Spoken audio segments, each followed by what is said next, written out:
ಆಲಯವೆಂದರೆ ಮಂತ್ರಾಲಯವೇ ಬೇರೆ ನಾ ಅರಿಯಲಾರೆ. ರಾಜನು ಎಂದರೆ ಶ್ರೀ ಗುರುರಾಜನೇ ಮತ್ತು ನಾ ತಿಳಿಯಲಾರೆ.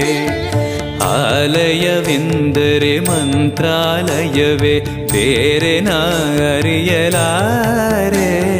ರಾಜನು ಎಂದರೆ ಶ್ರೀ ಗುರುರಾಜನೇ ಮತ್ತು ನಾ ತಿಳಿಯಲಾರೆ. ಸಾಗರವ ಭವ ಸಾಗರವ ದಾಟುವ ವೈರಾಗ್ಯ ಕೊಡುವ ಶಾಶಿರದ ಹರಿನಾಮವನ ಜೀವದಲ್ಲಿ